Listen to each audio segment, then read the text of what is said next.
नमस्कार साथियों, सादर वंदे। आज आता हूँ अशोक गहलोत जी पर। अशोक जी ने जिस तरह से राजस्थान की जनता के साथ में छल किया है, खिलवाड़ किया है, उसका परिणाम तो इनको निकट भविष्य में मिल ही जाएगा। लेकिन वर्तमान में इनकी नीति से, इनकी नीति के जो निर्णय हैं, उससे आम जन परेशान हो रही हैं। अरे अशोक जी गहलोत जी, आपने जनता से मुंह मोड़ लिया है या आप जनता को मौत के हवाले क्यों खड़े कर रहे हो? अरे आपने जनता को बोला कि राजस्थान के प्रवासी बंधु देश के विभिन्न राज्यों में जो रहते हैं, यदि वो अपने गंतव्य स्थान पर आना चाहते हैं, वो परमिशन लेकर के आ सकते हैं और सरकार आपको परमिशन देगी। आपकी बातों में आकर के प्रवासी भाइयों ने परमिशन ली, आपने परमिशन दी और वो अपने गंतव्य स्थान के लिए वर्तमान स्थान से रवाना हो चुके। और ठीक अगले ही फैसले में आपने ये आदेश जारी कर दिए कि राजस्थान की तमाम सीमाएं लॉक कर दी जाए और आपके आदेश की पालना करते हुए पुलिस सैन्य बल ने उस सीमाओं को लॉक कर दिया। हालांकि इसमें पुलिस की कोई गलती नहीं है, सरकार का जो आदेश होता है और पुलिस को वो मानना पड़ता है और पुलिस ने सीमाएं लॉक कर दी।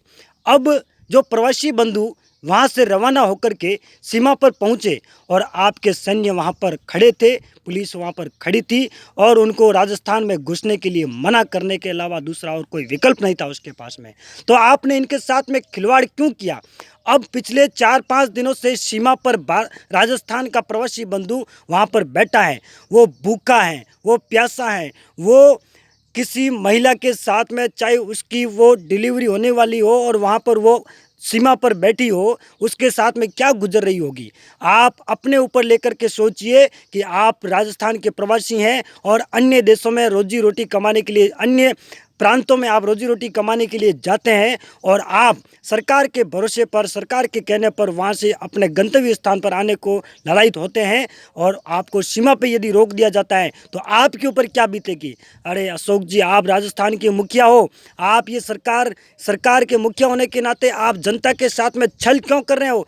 ये प्रवासी बंधु जितने भी हैं ना, इनके बलबूते पर आप सरकार के मुखिया बनाए हो। इनके माता पिताओं ने, इनके रिश्तेदारों ने आपको वोट दिया है, तब जाकर के आप राजस्थान के मुख्यमंत्री बने हो। आपने उनको मौत के अलावा छोड़ दिया है, मौत के हवाले कर दिया आपने। अब वो भूखे प्यासे, वहाँ पे महिलाएं परेशान हो रही है, भूख से मर रहे हैं लोग। इससे अच्छा तो वहाँ पर जहाँ थे वहीं रहते थे। वहाँ यदि वो उनको कुछ हो भी जाता तो आपके ऊपर तो नहीं आता। आज आपके इशारे पर जब कोई परेशान व्यक्ति सीमा के अंदर आने की कोशिश करेगा और आपकी पुलिस उन पर लाठी चार्ज करेगी, तब वो कितने परेशान हो रहे हैं और लाठी चार्ज कर भी रहे हैं। लेकिन आप ये बात स्वीकार भी नहीं कर रहे हैं, उनकी सूद भी नहीं ले रहे हैं। और मैं मीडिया बंधुओं से कहना चाहूँगा कि आप ये स्थिति बता क्यों नहीं रहे हैं, आप ये स्थिति सरकार तक पहुँचा क्यों नहीं रहे हैं? क्या सरकार की गलती है या पुलिस वालों की गलती है? इसका आप उचित और अनुचित का पता लगाइए। मैं अशोक जी गहलोत से आह्वान करूँगा कि आप प्रवासी बंधुओं को आपने बुलाया है और आप बुलाकर यदि आप सीमा लॉक करते हो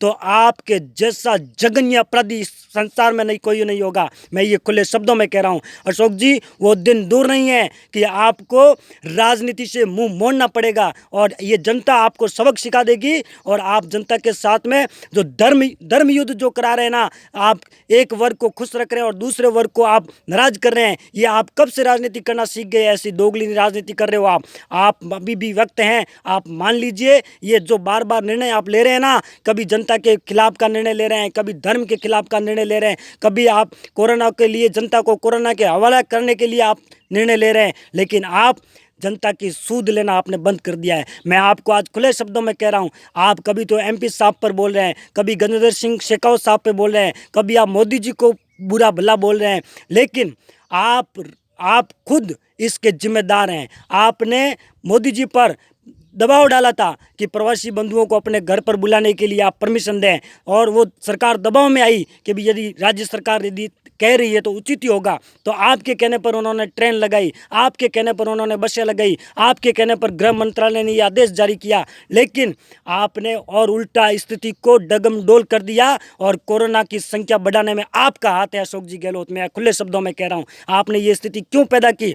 और दूसरा, आप कह रहे हो कि जोधपुर की हालत खराब है, इसके लिए जोधपुर के के सांसद गजेंद्र सिंह शेखावत जिम्मेदार है। मैं खुले शब्दों में कह रहा हूँ, गजेंद्र सिंह शेखावत पूरे देश में विभिन्न राज्यों में मॉनिटरिंग करते हुए डैमेज कंट्रोल कर रहे हैं कोरोना को लेकर के। जोधपुर के हर एक मतदाता से, जोधपुर के हर एक नागरिक से वो संपर्क में है, जरूरत पड़ने पर आवश्यक वस्तुएं वो पहुंचा रहे हैं। लेकिन आपका सरदारपुरा विधानसभा क्षेत्र जहां के आप विधायक हैं, आपने वहां की सूद तक नहीं ली, जबकि सरदारपुरा में सबसे ज़्यादा कोरोना के संक्रमित व्यक्ति हैं।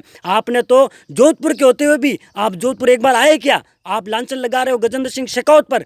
आपने कभी सूद ली क्या? ये मैं आपसे पूछना चाहता हूँ, जोधपुर की आम पब्लिक आपसे पूछना चाहती है। सरदारपुरा के हर एक मतदाता जिसने आपको वोट देकर के विधायक बनाया और विधायक के बलबूते पर आप मुख्यमंत्री बनाए, वो विधायक के जितने भी मतदाता हैं, आपके मतदाता, आपको वोट देने वाले आज आप पर सवाल ठोक रहे हैं। आप क्यों नहीं सूद नहीं ले रहे हैं? आप राजस्थान को आपने बट्टा बिठा दिया है। आपने जो डील दी है उसकी वजह से कोरोना की संख्या बढ़ती जा रही है। सरदारपुरा में आपने जो तकलीफी जमातों पर कार्रवाई न करके उनको डील दी है, उनको छूट दी है, उसकी वजह से ये कोरोना जोधपुर में दिनों दिन बढ़ता जा रहा है। आज रोजाना कभी 100 की संख्या देखते हैं, कभी 74 की संख्या देख रहे हैं, कभी 50 की संख्या देख रहे हैं, जिसके जिम्मेदार अशोक जी गहलोत आप खुद हैं। मैं खुले शब्दों में कह रहा हूँ, आपसे मैं आग्रह करता हूँ, अभी भी वक्त है, आप स्थिति कंट्रोल कीजिए। आप जोधपुर में सैन्य बल लगाइए। ये जो फालतू में लोग घूम रहे हैं, मैं कहना चाहता हूँ, आम पब्लिक यदि लॉकडाउन का पालन नहीं करे, उनके खिलाफ आप कार्रवाई कीजिए, हम आपके साथ में हैं। लेकिन आप इनको पब्लिक के भरोसे मत छोड़िए। पब्लिक को आपने बिल्कुल डील दे दी है, इसके आप दुष्परिणाम आप खुद समझ रहे होंगे और दुष्परिणाम पब्लिक भुगत रही है। जो सामान्य लोग, हमारे जैसे लोग हैं, जो लॉकडाउन का पालन कर रहे हैं, ये चंद लोगों की वजह से आज हम भी खतरे में पड़े हुए हैं। आप चंद लोगों को तो डील दे रहे हो और जो सामान्य लोग हैं, लॉकडाउन का पालन कर रहे हैं, उनको आप और टाइट करते जा रहे हो। अशोक जी, ये क्या, कहाँ की राजनीति है? ये कौन से विदेश की राजनीति है? ये कौन से धर्म की राजनीति है? आप ऐसा क्यों कर रहे हो? अशोक जी गहलोत, मैं आपसे आग्रह करता हूं कि आप, भारत सरकार आपको सैन्य बल देने के लिए तैयार है, लेकिन आप बार बार उसके निवेदन को ठुकरा रहे हैं। आपके जोधपुर से एक डीसीपी ने एक पत्र लिखा था कि जोधपुर की स्थिति कंट्रोल में नहीं है, हमें सैन्य बल उपलब्ध कराने की मदद करें, लेकिन आपने वही पत्र चंद घंटों में वापस उसी डीसीपी से आपने लिखवाया कि हमारी स्थिति कंट्रोल में है और हमें सैन्य बल की आवश्यकता नहीं है। अशोक जी, ये कौन सी मजबूरी है? हम मानते हैं रोजा चल रहे हैं, आपका सॉफ्ट कॉर्नर तबलीगी जमात की तरफ है, हम मानते हैं, लेकिन आप सॉफ्ट कॉर्नर के बदले में आप आम लोगों को मौत के हवाले नहीं कर सकते। ये जोधपुर का आम नागरिक बोल रहा है, राजस्थान का आम नागरिक बोल रहा है, ये आपसे सवाल कर रहा है। इसलिए आपसे आग्रह है कि ये दोगली राजनीति, ये धर्म की राजनीति, आप राजस्थान में के मुखिया हैं, ये धर्म और दोगली राजनीति करना बंद कर दीजिए और कोरोना संक्रमित लोगों को आप सुरक्षा मुहैया कराएं, उनका उचित इलाज करवाएं। और जो लोग, राजस्थान के लोग जो भूखे प्यासे हैं, जिनकी दैनिक मजदूरी बंद हो चुकी है, उनकी आप सूद लीजिए। हमारा तो कुछ नहीं है, हम तो घर में बैठ के लॉकडाउन का आदेश पालन कर लीजिएंगे, लेकिन जो लोग मर रहे हैं उनकी आप सूद लीजिए, नहीं तो हाय लग जाएगी और आप कहीं के नहीं रहोगे। ये मैं आपको खुले शब्दों में कह रहा हूँ। जय हिंद, जय भारत, वंदे मातरम।